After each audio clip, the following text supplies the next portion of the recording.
It's just an exciting time, and I think there are some clear answers that can be provided for us from the data that you're seeing, and I think we need to follow the data. And then I think there's some clear science of the why.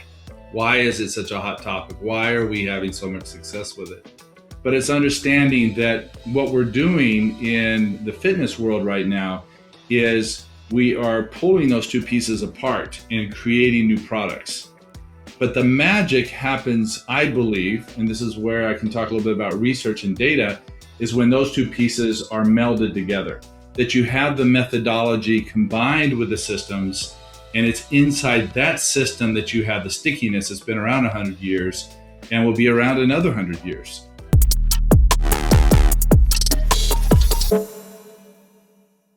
Well, we're live. Welcome to this week's episode of Lifts. I'm here, Matthew Januszek, in the United States, in Southern California, and my co-host, Mohammed Iqbal, is on the road again. Looks like he's, I think you're in London. Is that right, Mo? I'm in your home country. I'm in London, and it's been a very British week. It's been cold. We've had some rain.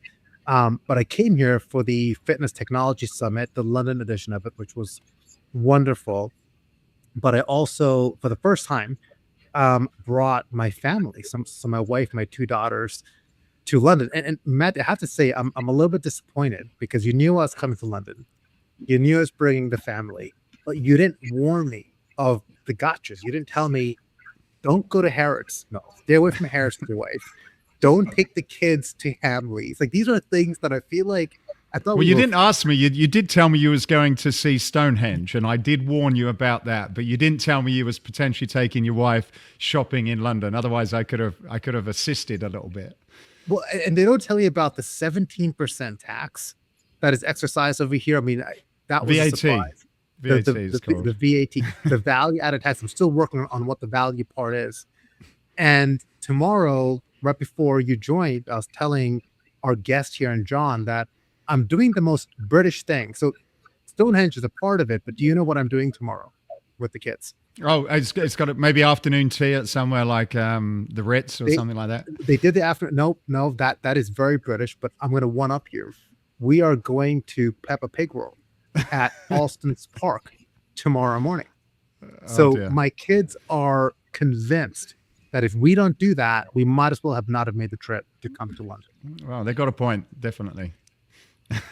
Well, one, I'm excited to have a guest on here, and I'm excited. It's a topic that we talk a lot about on the podcast. I think we've dedicated a few episodes to it, but we haven't spoken about it in a couple of months, and that is talking about Pilates. And the reason why I think it's relevant is because it is something that we talk about almost daily. In fact, at the conference today and yesterday, I've had a couple of conversations around Pilates. And it's because Pilates has been having a moment. And I think, and our guest will tell you that moment's really been happening for a few decades. The more interesting thing that people are starting to talk about is that, is this a moment? Is it a movement? Or is it the beginning of saturation? And a part of that is some of the data that we're seeing is showing that Pilates grew by nearly 40%, depending on what data you look at, from 2019 to 2025. So you've got a much larger scope of people that are participating in Pilates.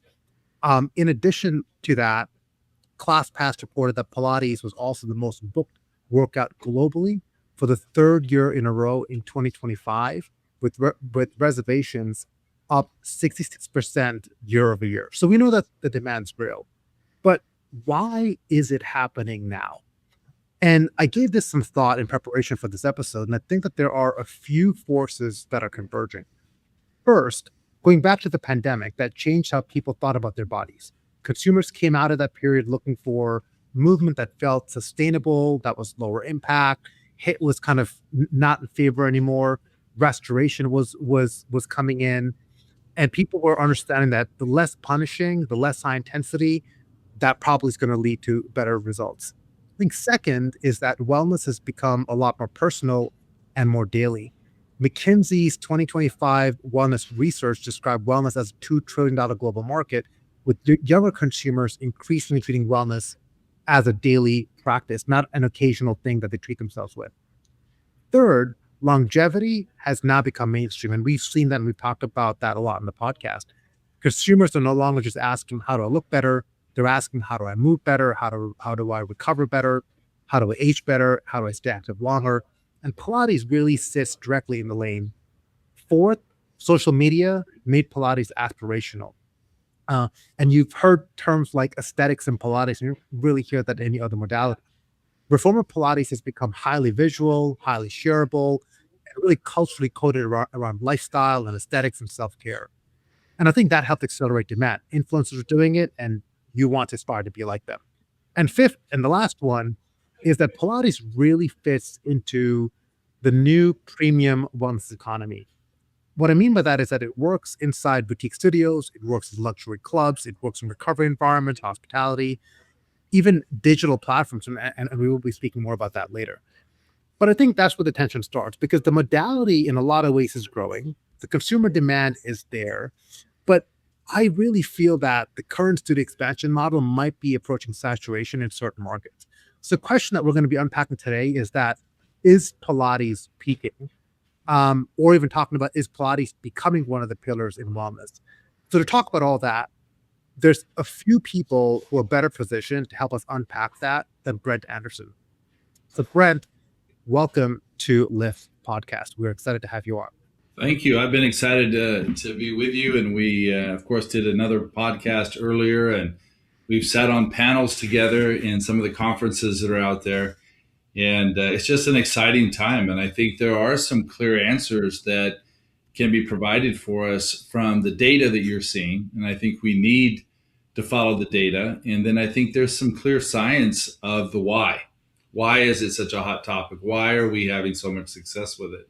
Great to meet you for the first time. I've been looking into you and Polestar, which is your organization, and I'm still, as I say, whenever we do these podcasts, I'm still educating myself a little bit. We did an event in just outside Los Angeles at the beginning of the year, so I did feel as I got a deep dive into what Pilates was, and I was actually corrected when I was told about the original term for Pilates was called contrology.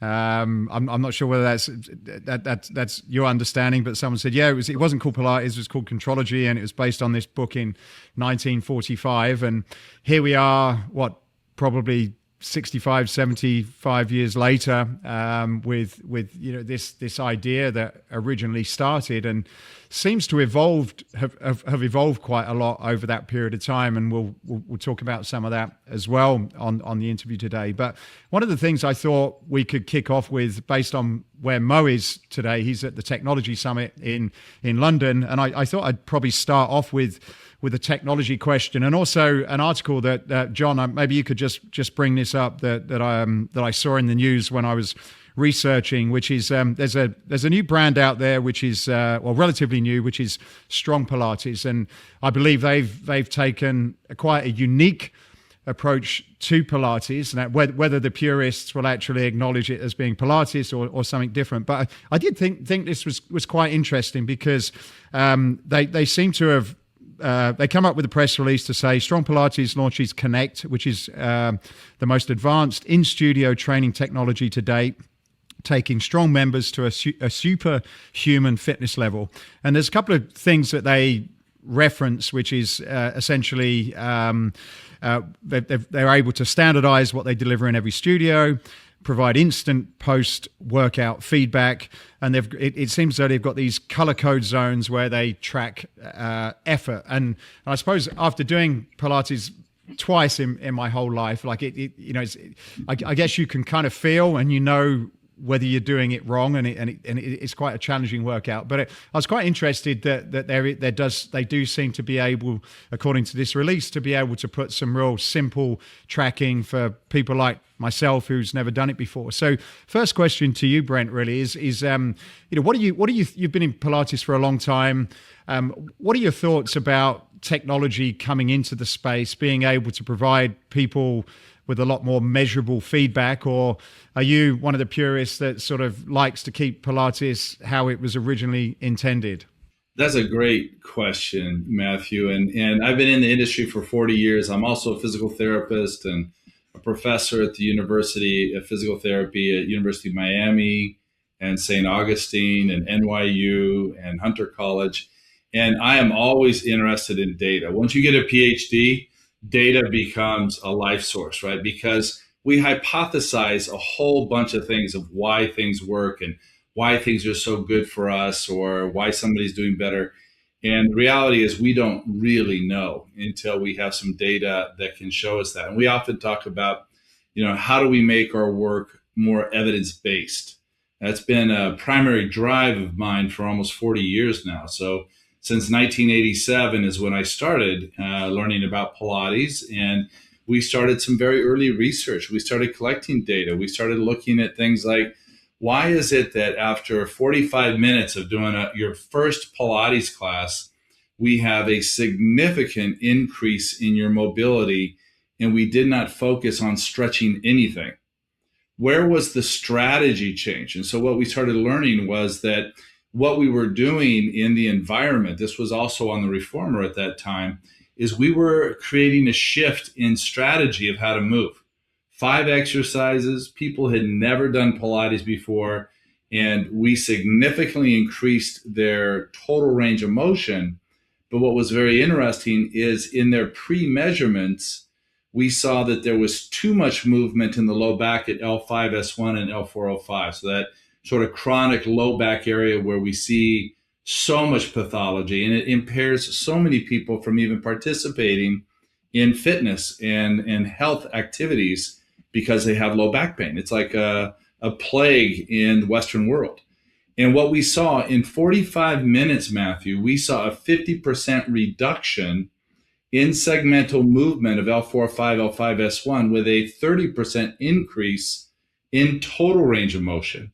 So it immediately told us this is not about stretching muscles. This is not about strengthening the core. This is about changing movement strategy. And I think if we go back far enough, the word contrology would be the science of control. And that's really what Joseph was talking about. He was talking about how do we empower people to know their body so well and to have maybe more of a Feldenkrais approach of having multiple strategies to do the same movement. So that somebody that has different body types, different body makeups, they can create a strategy that's going to allow them to have that successful movement experience or to participate in life activities. And that's really the essence of what we're doing. There was a fantastic talk at HFA by a woman named Ashley DeLeon. And Ashley is a Pilates teacher. She's quite an influencer out of New York. But she was asked to talk about defining Pilates. And this, I think, goes in line with now your question about data and technology and strong Pilates versus maybe a more traditional or a classical Pilates. She made a very interesting observation that in her mind, to be a true Pilates product, you had to have the methodology, which was this idea of whole body control, movement, body awareness, health, participation, nutrition, fresh air, sunshine, the whole kit and caboodle, which we would put into the wellness area now. And you had to have the systems. And the systems were the equipment, the exercise, the way that you would use the springs. So what we see today is we see some people just using a method that would be like the bar method that has become quite popular. And some people just using the systems, which they've taken the reformer and they've made a strong workout out of the reformer. It's a great machine, but they've made the machine in a context of let's go lift weights, let's go work out, let's kick some ass and make sure that we're strong enough, so that we be the strongest Pilates people in the industry. And that's absolutely fine. But it's understanding that what we're doing in the fitness world right now is we are pulling those two pieces apart and creating new products. But the magic happens, I believe, and this is where I can talk a little bit about research and data, is when those two pieces are melded together, that you have the methodology combined with the systems, and it's inside that system that you have the stickiness that's been around 100 years, and will be around another 100 years. We just had a research paper produced by speaking of London, the British Journal of Sports Medicine did a systematic review looking at many hundreds of studies for mechanical low back pain, and Pilates came up in the top 3 interventions for mechanical low back pain. And we're seeing this type of data coming out every single week. I went back and pulled out the latest research in the last 6 months, and I had 200 new juried articles that were published. And so the research is pouring out, and it is a standard therapeutic procedure in physical therapy and inside of what we would call our EMRs, the way that we write our notes and how we bill. Pilates is built into that. So we've gotten it to the point where it is in every hospital, every physical therapy. It's taught in all the physical therapy schools. That's what I do much of the time, is going around to PT schools and making sure they understand how to incorporate it so that it's both the method and the system that they're using, and to be able to bring about these great outcomes. And the great outcomes don't go away. It was funny, I was at a conference last week down in Phoenix at Scottsdale with Balanced Bodies Pilates on tour. And the owner, Ken Endelman, who you sat next to, Mo, in the Pilates Journal Conference, got up and somebody asked him, why is Pilates still growing? And he just looked at the audience, and with little data and no any idea, he just says, it works, right? And so what's finally happening now is you're seeing diverse groups of wellness and fitness and rehabilitation that are benefiting from the work, whether it is the combination of the method and the system, or whether it is a spin-off on the system and just on the equipment and very fitnessy. There's nothing wrong with that. It's fine, right? We're going to see that continue to grow. Now, I know we're going to get to the point where it's looking at like these companies that are now able to capture data. So there's a number of Pilates machines now that are capturing data. I'm always interested in data. So if I can see what people's practice habits are, just like when I have my patients showing me their Oura ring, I want to know what their sleep habits are. I want to know what their nutritional habits are. I want to know how many steps they took that day. I want to know if they are drinking enough water. I want to know all of their activities. And that data helps me in my critical reasoning theory. It doesn't answer everything for me.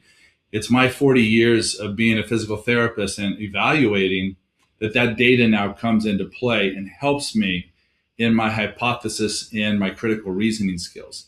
And I'm excited to see the data that's coming from these, and not just making blanket statements of, oh, that's not Pilates. No, it's like, let's find out what that is, and let's find out what kind of successes they're having, because maybe there's a very specific population now that is having incredible success because of strong Pilates.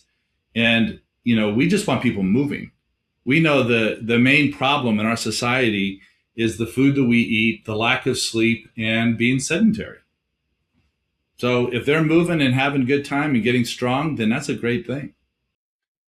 There's so much of that transformation that I've seen happen in fitness. And I want to get into Pilates here, but I remember in the 2000s, even marathons, so running or Ironman or going to the gym, just the sheer act of going to the gym, had an elitism bar to it.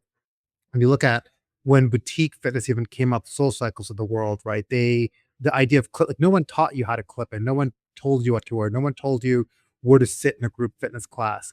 And really, it's been the unlocking of that and really taking it down from elitist type of thinking or framing to more one that's a lot more inclusive.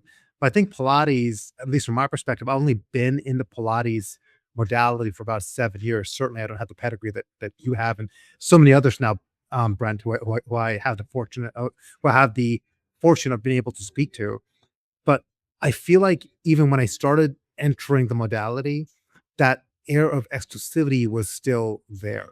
There was still debate between classical, contemporary, and everything else. And I do agree that from like even the conference that you and I were at and the panel that we sat on, those barriers have certainly been broken. And I just love how you've framed it about saying that here are the two things, which is really, I think, movements, utilizing your core or holding on to emotion.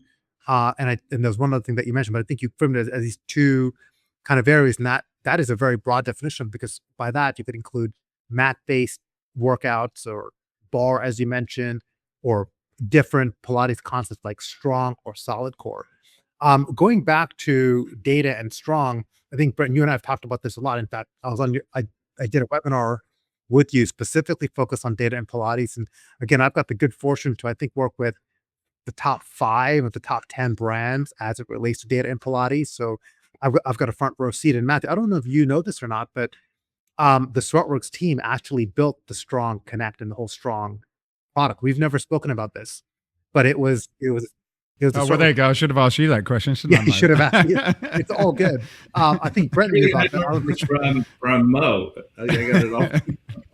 Yeah, Brent and I have spoken about this, but yeah, so it's, like when we bring data into any modality, whether it is spinning or running and now Pilates, we've built more connected Pilates experiences than anyone else. But the reason why I wanted to understand the modality first and speaking to people like Brent is because you really don't want to take away from what the modality was meant to deliver. And sometimes even the Aura Rings, Brent, we talk about this a lot, too much data can be overwhelming. Now with Strong, the data that they're actually showing on that row former or the bike former is not related to Pilates at all. It actually, the metrics is more tied to rowing and performance-based to rowing and biking. So they actually have not digitized the reformer part of the experience, and that particular one is that. But I do think, look, brands are going to look to differentiate. They're going to find ways to differentiate, and I think Strong has carved out this area for them that's going to grow. But what I'm really curious about, Brent, is when you look at brands like Solid Core that has 140 studios, Strong has about the same, Club Pilates has 1,000.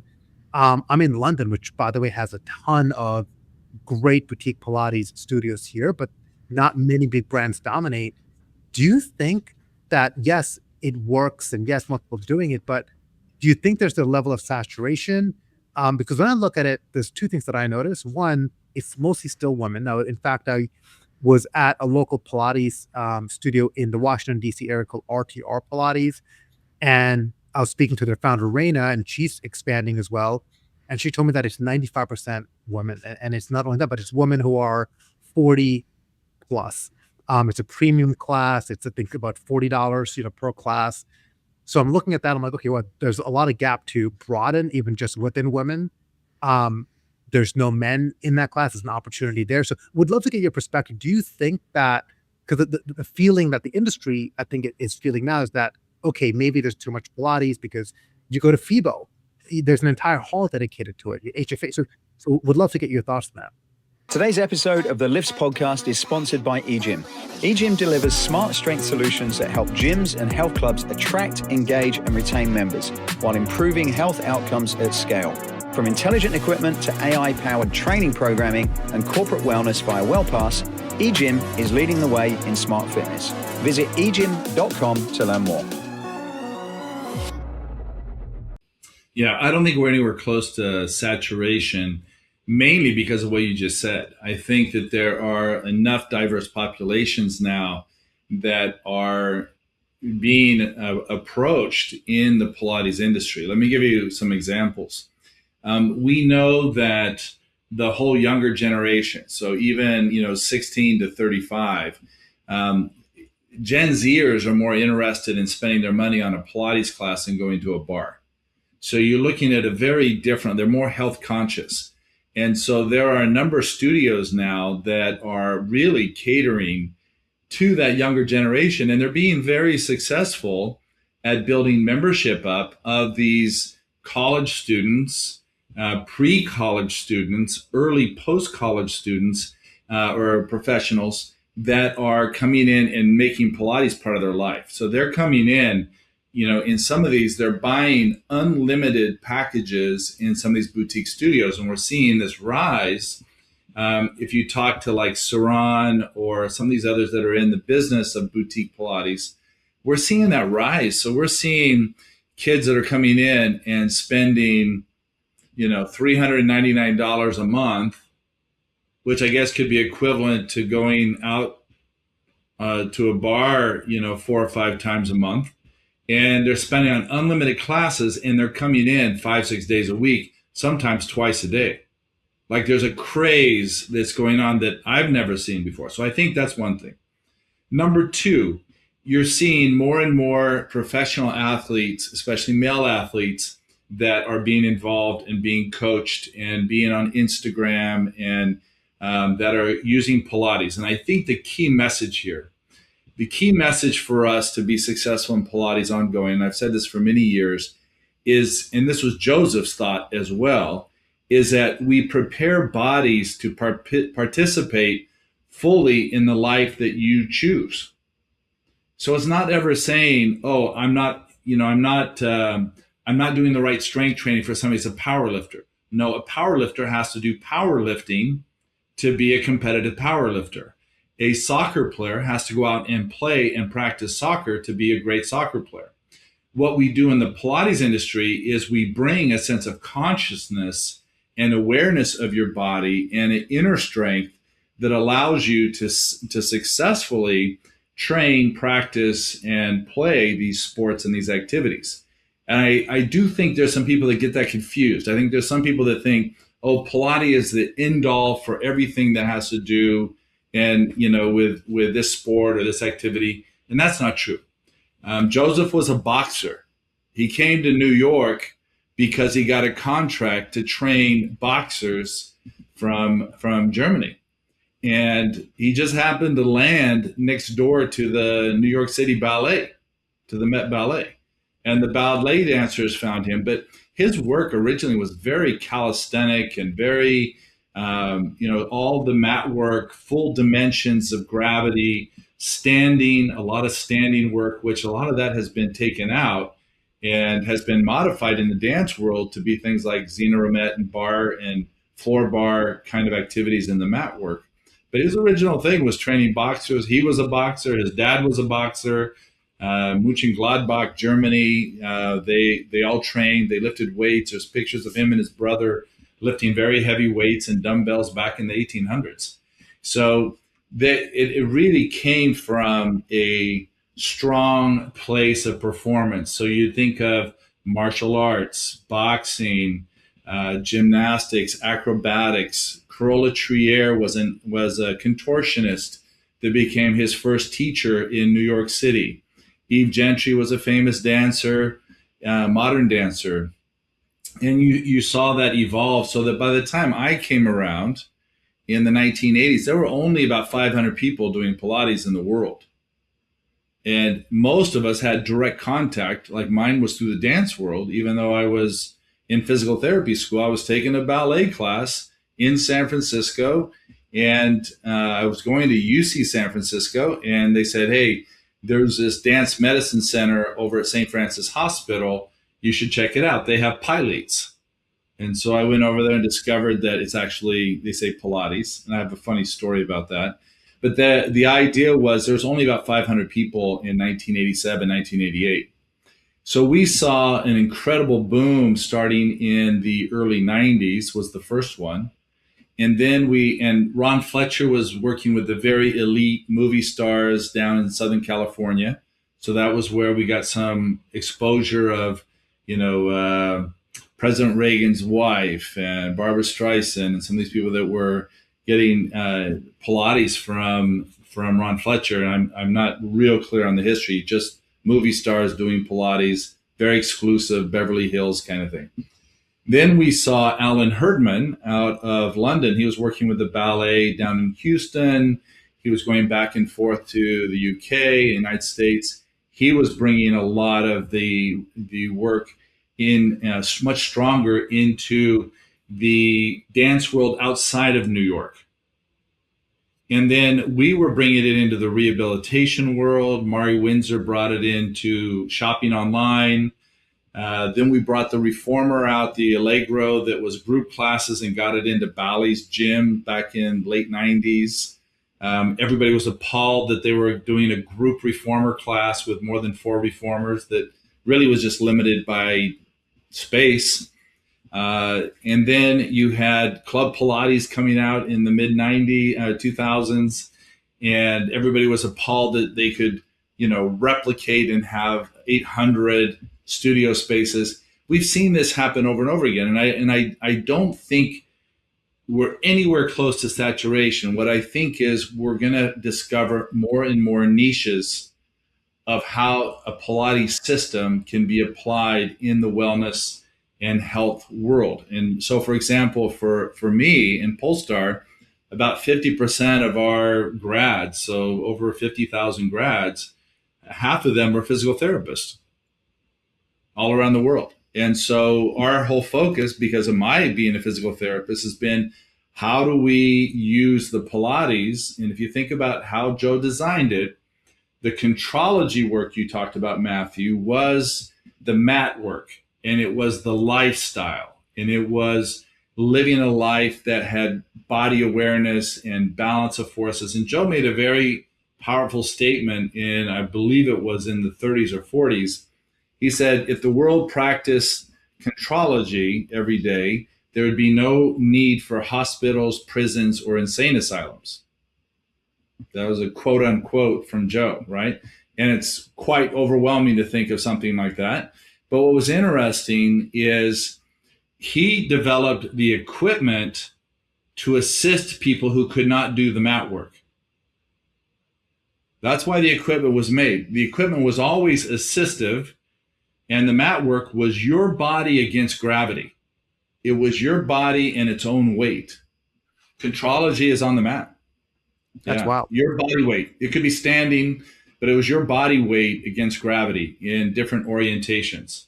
And the idea was that you had a flow, you had a sequence, you had transitions, you had different orientations to gravity that challenged different muscle groups and joints and movement groups to give you the best possible facility to go live life, whatever that would be. So if you decided you wanted to play basketball, Pilates is not going to make you a better shot, right? It's just going to give your body a better place to work from and to train better and to have better suppleness. And maybe you can apply it in how you juke out your mate, that you're playing against. And I think if people could grasp that concept, and this is why I think it's so sticky, is people who practice Pilates on a regular basis, and I'm talking about the method of Pilates, are happier, right? There's research that shows they're happier.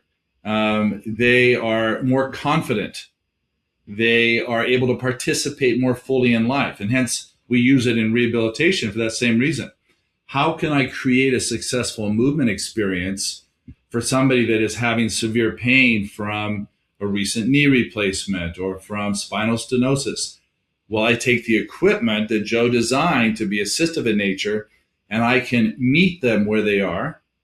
I can create that positive movement experience that changes the way they see themselves, do it enough times that they have to change their paradigm. And this is research that we've produced.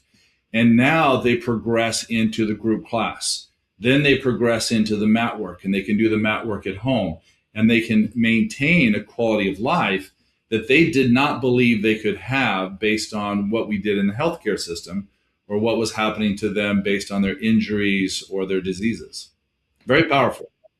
I am sold, and I keep saying this. I'm now 3 or 4 months since we did the last interview, and I'm like, I really need to get into this. And every time I speak to someone like yourself, I'm like, damn, I'm really missing out on something. And also my personal appreciation and education. I've worked out for many years, several decades, and it's something I've not really gotten into. But to go back to your point about the growth, and if you pull up the article, Athetech article, John, about Club Pilates, so they have been around for a long time, but they are still growing. There's the Athetech article says Club Pilates is breaking franchise records in the US with a fitness deal that will bring on an additional 127 new studios over 5 years. So there's clearly continued growth in that brand, and they were probably one of the first and most successful franchises at expanding or getting Pilates out to a lot more people. And the other group that I was reading about is Jet Set Pilates, and if you can pull that one up, they had a recent release where they're opening another 24 studios this year. They've got 270 open or in development, and now they're looking to expand beyond just the United States. And so it brings up a question for people like myself that want to get involved.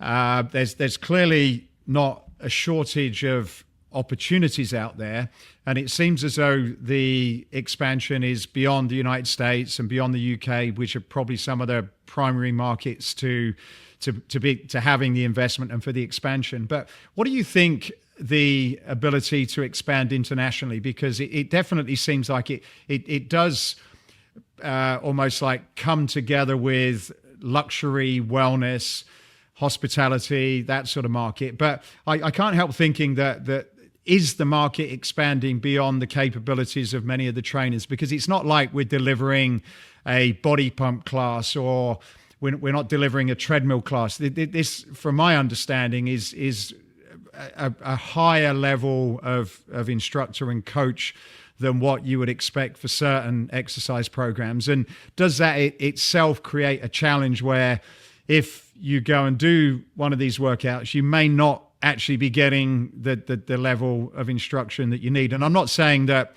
it's not good to be doing anything. Yes, I agree with the argument that just getting people off the couch and moving is certainly good. But in order to be able to really deliver and receive a good quality of class, what are some of the challenges you're seeing from an education perspective in terms of maintaining that standard as the market explodes globally? Yeah, you brought up Club Pilates, you brought up Jet Set Pilates. Club Pilates is very true to the Pilates method. I would say that, Club Pilates definitely has incorporated the methodology and the system. They use a very traditional equipment from Balanced Body. Their training, I'm very familiar with their training. We train a lot of their teachers. They are looking at it from the methodology of Pilates, where Jet Set is more of the fitness, and there's the growth. We're seeing the growth in both, right? And just looking at the international aspect of it, we already have hit a critical mass in the sense of awareness. So, for example, we're in 90 countries. Polestar, we have our training in 90 countries. And probably our fastest growing and just really booming country is China. So China is growing very fast, and China has probably 20, 30 manufacturers that are over there that are making Pilates equipment for people, as well as, and we saw this in the conference, and I'm sure you saw it at FIBO, that whole hallway, and there was a whole lot of Chinese equipment being made. So that's an area that we see growing very fast. And we have courses that are running. We can't keep up with the educator demand. And this would be true systemically, right? So this is looking at Balanced Body, Bazi, Power Pilates, Fletcher Pilates, Polestar. The list goes on and on. We cannot keep up even with something like Club Pilates growth. There was a point where Club Pilates came up to it and said, I need 80 teachers a month. And we're like, oh, yeah, we would love to give you all 80 teachers. They're pulling from everybody that are really qualified, what we would consider qualified programs in the PMA, and they still can't meet their demands. Their growth is too much, right? Brent, I want to just unpack this FIBO kind of comment, because one thing that I saw at FIBO this year is a lot of these manufacturers, a lot of them Chinese, are also adding other equipment types or variations to the equipment. Others, a lot of people that you and I know are adding digital this summer, like very, very quickly, to add capabilities there.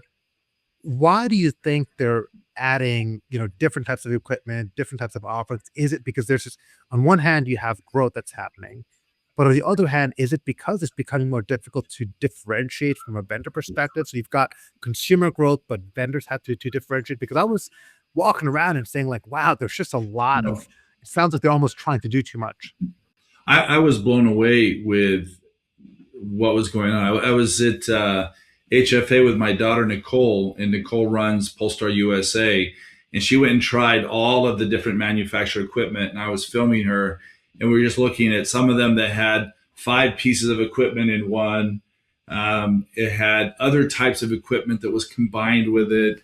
I think people are looking that maybe don't fully understand the power of the Pilates method, and they're looking more at catering the fitness industry with the hot topic of Pilates. So there is that. We are seeing, a lot of people, and it doesn't, it's like I tell people that are, the purists get really frustrated by this. Like they're up in arms and they're trying to figure out, how do we stop them from doing this? And it's like, we don't stop them. What we do is we continue to educate. We educate the community, and the community can make their own decisions as to what they want in their desired outcomes. Do you want to do a sweat Pilates class? That's fine. I've been down in Miami for the last 25 years. Everything we do, we sweat. It doesn't matter what you do, you're going to sweat. It's so humid, right?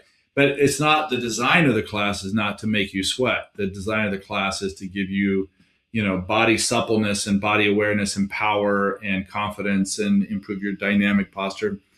I think that we're going to see, we'll continue to see that rise. I really do think we're going to see it rise for a while, because people have invested so much money in trying to create the new evolution of Pilates equipment. But if I go back in time, right, it used to be that there was Gratz, and Gratz made the reformers in the table for Joe Pilates and everybody in New York and everybody that worked with Romana. 50 years ago, Balanced Body entered the market as Current Concepts, making water beds in LA, and they got hired to make a reformer for Ron Fletcher. So the story goes, right? And it led with such a boom that Ken continued to make the equipment. Ken moves up to Sacramento, has a complete, manufacturing company that he's starting to build, making Pilates equipment, right, out of wood. Gratz was made out of metal in a lot of cases, and there were some other things going on. Peak comes in, Stott is already in with Marathew, and everybody we were already competing, right, with different interpretations of the Gratz reformer.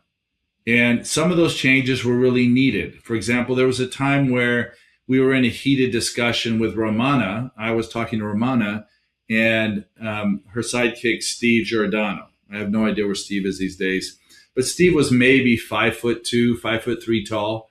And we were talking about a basic exercise that's done on the reformer called high arch, where you have your hands on the shoulder pads and you go into a full arch. Well, I'm 6'2". And my point to them, and Ken was with me at this dinner we had, was, Romana, I can't do high arch without dislocating my shoulder on the Gratz reformer. It's too small. Romana's 4'10", Steve Giordano's 5'3", 5'4". Ken and I are both over 6 feet. And we're like, just my shoulder width is so wide on that machine. And so we were trying to explain why there might need to be adaptations to the equipment to create the methodology that Joe wanted for people of different sizes.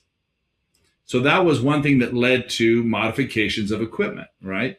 And I think that's all we're seeing, Mo, is we're seeing people looking at it. And there's some really good inventions that are out there. Like I looked at Reformer Pilates, and I felt like they had some really cool things. And we looked at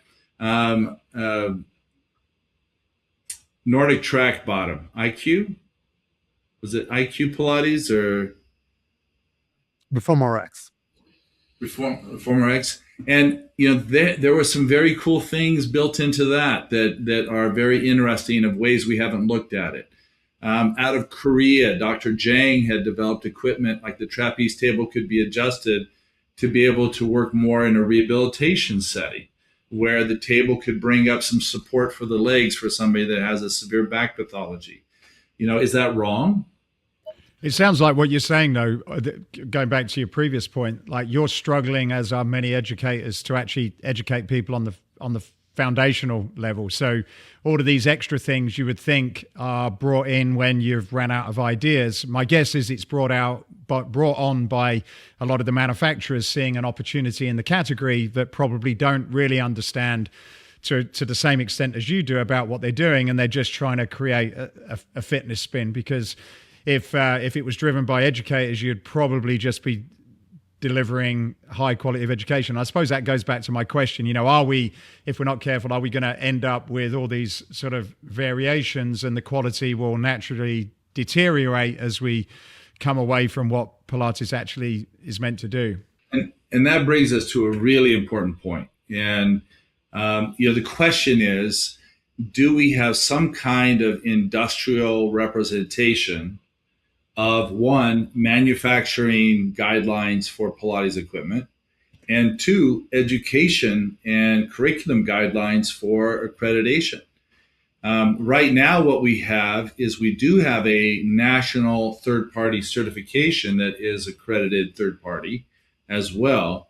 And that's probably the best thing that we've done, and that most of us agree with, that are in any kind of comprehensive Pilates teacher training, all different types of schools, that we at least have that in common, that they would pass that exam that is the NCPT, and that would be our commonality, right? But we don't have the commonality of what says, does the school teach both the methodology and the system approach of Pilates? Is the equipment made with these key elements that all of the Pilates manufacturers could come to agreement? If you want to add a bell and whistle onto it, if you want to add a data collection device on it, that's fine, right? That's okay. But does it provide the basic properties that are necessary for the methodology? And that's okay too, as long as you don't call it the Pilates method. You would just say that it's a Pilates derived equipment that you're doing some really cool strength training and fitness training on, and more power to you. That's okay. But I mean, that's my opinion, right? This is the world according to Brent. This is not all of Pilates done. But I do think that if there was a way to standardize these kind of things, and again, look at fitness. I mean, it's very difficult to be able to standardize different things in education and trainings in the fitness world. The world I come from, in the rehabilitation world, it took 100 years to have a doctorate in physical therapy that has a standardized accreditation body, a national certification exam, state licensure. It took a long time. And I think that Pilates has that potential. I don't know if enough people are interested in it in any way, shape, or form going that far, but I do think we owe it to the community at large to have the education. And that's something that we've been working on, is to be able to have a classification system that just says, where do you fit in the continuum of Pilates fitness and wellness? And for people to be able to choose, yes, I have this. Yes, I do the reformer. Yes, we have spring set this way. Yes, we teach the methodology. Yes, we understand what Joseph and Claire Pilates taught. We have the historical perspective. Does that communicate in the delivery of your services? Yes or no? Because it might not. It might not. You might use it in a different way, but you understand it and you're trained and you know where you're coming from and where you're going. So that's a possibility. But I do think that we probably need to go down that road. I think if there's one last thing I do in this profession is to be able to provide some kind of classification. And that being said, going back, Mo, to your very original question and thoughts, is, again, I don't think we're getting close to exhausting or saturating the field. I think that, we have incredible demand for it in underserved communities, that we have to find a solution of how do we go into underserved communities? How do we incorporate it into elementary schools? How do we incorporate it into prisons? How do we incorporate it? We're going to find a lot of new niches that the Pilates can be very effective and be accessible. And that's been the big challenge we've had in the past, is it's been so niche and so upper echelon that, the commoner and the underserved communities have not had the chance to fully embrace it. But if it's just floor exercises, it's just a matter of having a teacher that could teach it in different communities that all of a sudden gives access to Pilates. If it's in the hospitals and the rehab centers, they have access to it with their Medicaid and with their Medicare and with their insurance companies. Well, Brent, this has been eye-opening, and we are at time. But before we wrap up, we love to leave with one takeaway. And so many of our listeners and audience come from the fitness world. A lot of them are operators. A lot of them are boutique studio owners. And a lot of brands I talk to are thinking about ways of bringing Pilates or the modality into their experience. If it's a gym, do you offer mat classes? Do you put a reformer on the floor? If it's a studio, do I look? I've even had conversations with strength studios that are looking at some very big brands who are thinking about adding a reformer into their circuit. So everyone's getting really creative about this. If there's one takeaway for the fitness world, operators, boutique studio owners, what should they take away from this conversation? Yeah, I love that question, Mo. I think the biggest thing is, before using the Pilates word, realize Joseph Pilates was a person. And in doing so, seek out to understand the methodology and see how the methodology fits into your system. If you understand, and then you're able to incorporate Pilates into your fitness systems because you understand the benefits of Pilates. You understand how it's going to integrate with weight training and cardio, and if you're doing HIIT training or cross training, that it has a place.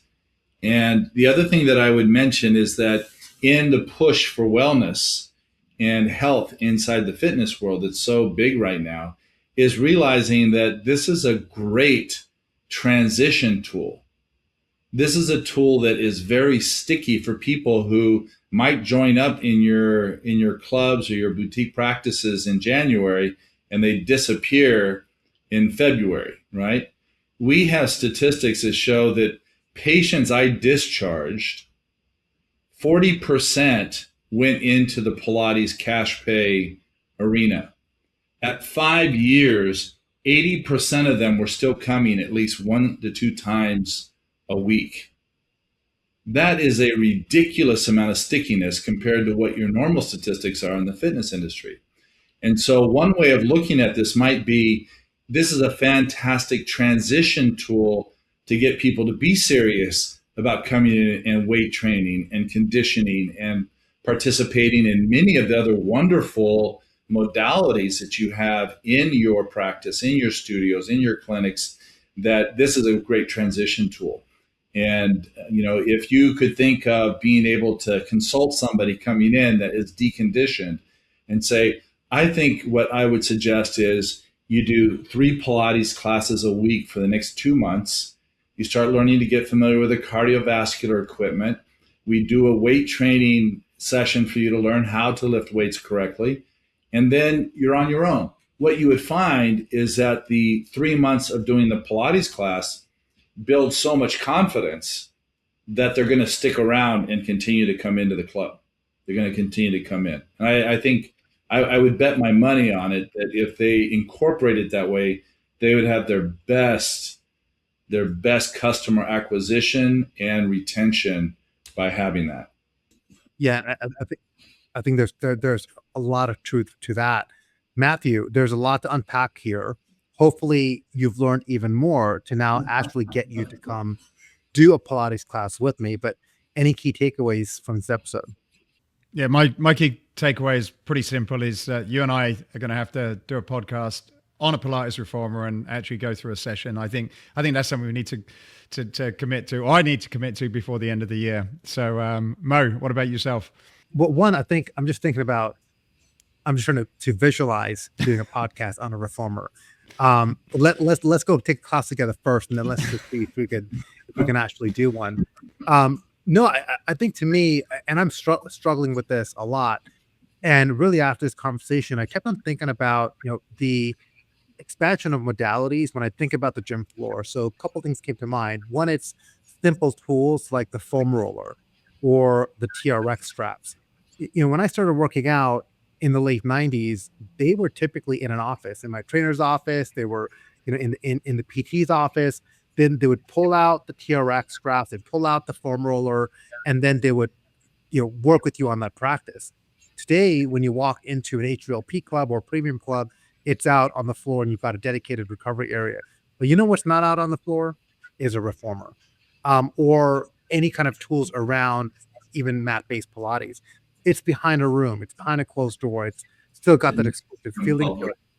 Yeah. And I think, to me, until we actually see that reformer out on the floor at more clubs and having it more accessible, I still think we have room to grow. And look, I was looking at some recent stats and having conversations around the elliptical is really going out of style. People are replacing that with more treadmills, with more Stairmasters. Well, thinking about, why not use some of that real estate to put a reformer on the floor? Maybe put some digital content on there so it doesn't have to be instructor led. Maybe have a personal trainer who is dedicated to the practice or who is trained in Pilates so that they could take people onto a reformer.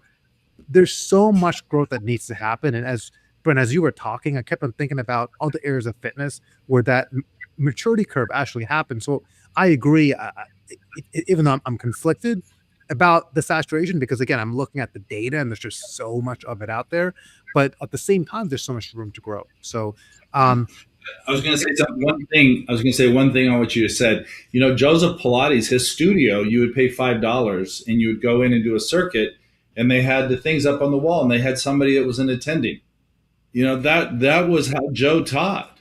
And you just went through your circuit. You knew what exercises you were going to do. You hit your circuit. You got on the reformer, the trapeze table, the barrel, the chair. You did the mat exercises, and you left. And so we've often thought, what would it be like? This is how we get it accessible. And, if you have your pictures up and you had one attendant that was just making sure the Pilates gym was safe, and that you had now with technology, like that reformer Pilates, they have the video of the exercises attached to the reformer. So they can, your reformer. Yeah. And so the other ones are doing that as well. But I mean, that's the idea of like, how could you make, and here's the beef that people have. People feel in the Pilates more classical traditional area is that it has to be something taught to you. It has to be something that is elite. And the reality is, all of us that are teachers, we work out on the Pilates all the time by ourselves. So it's just something that has to be learned. It's not something that has to always be coached. You could have somebody go through and have a gym, and you could say, as long as you're taking one class every other week, you can use the Pilates equipment in the gym. Maybe that's a new concept. So, well, look, Brent, thank you so much for your time. I hope you've enjoyed this week's episode of Lifts. If you have, then to help us get on more great guests like Brent, give it a share it to one or two people. If you're listening to on YouTube, please comment, let us know what you think at the bottom. And if you're listening to it on audio, then do us a favor and please leave a review. So thank you very much for listening to this week's episode of Lifts, and we'll speak to you next week.